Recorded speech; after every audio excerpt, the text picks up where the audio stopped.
এ দেখো, আমার মা এক্সাইটেড হয়ে কাসর বাজাচ্ছে। আসলে আমাদের বাড়িতে প্রথমবার কালী পূজা, আর ওই যে আমার মামা ঢাক বাজাচ্ছে।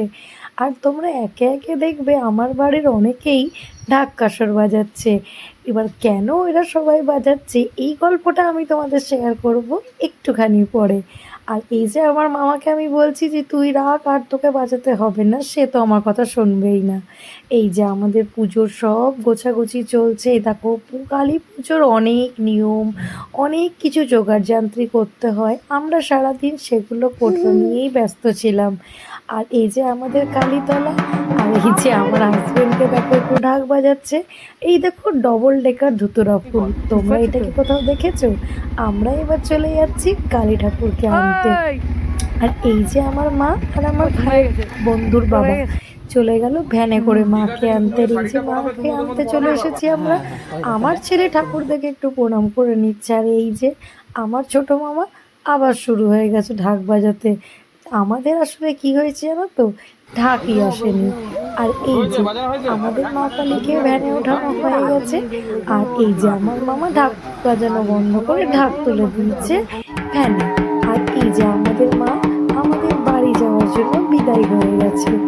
আর এ দেখো, আমরা অনেকেই গেছিলাম, আমার দিদা, আমার ভাই বন্ধু, ভাই, আমার ছেলে, আমার মামি। আমার ছেলে তো ঢাকের আওয়াজ শুনে নাচতে শুরু করে দিয়েছে। এবার আমরা বেরিয়ে পড়লাম বাড়ির জন্য। এই যে আমার মা আর ভাইয়ের বন্ধু নিয়ে যাচ্ছে মাকে। আর এই যে আমার ছেলে একটু বাড়ি এসে ঢাক বাজিয়ে বাজিয়ে দুষ্টুমি করে নিচ্ছে।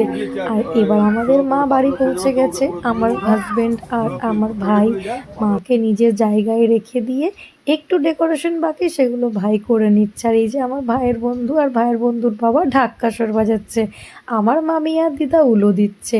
যাই হোক, এই করতে করতে পুরোহিত মশাই চলে এসেছে। আর এই যে পুরোহিত মশাই পুজো শুরু করে দিয়েছে। তোমাদেরকে কি যে বলবো, এই কালী পুজোতে যে এত নিয়ম। আর এই যে আমার মামি 108টা প্রদীপের সব জোগাড় যাত্রী করছে। 108টা প্রদীপ মায়ের সামনে দিতে হয়। আর এই দেখো, আমি বললাম যে তো আমার বাড়ির অনেক কাউকেই তোমরা দেখবে ঢাক কাসর বাজাতে। আর আসল কথা কি হয়েছিল, যে আমাদের যে ঢাক কাসরওয়ালা ছিল, মানে অ্যাকচুয়ালি যে ঢাকি ছিল, সে আমাদেরকে সকালবেলায় ঢাক দিয়ে চলে গেছে, আর আসেনি। আর এই যে লাস্টে আমার ছেলে কাসর পেটাতে শুরু করেছে, ওর বাবাকে দেখেছে ঢাক বাজাতে কাসর পেটাচ্ছে। আর ওই ঢাকিরা আসার জন্য আমাদের অনেক অনেক আনন্দ হয়েছে।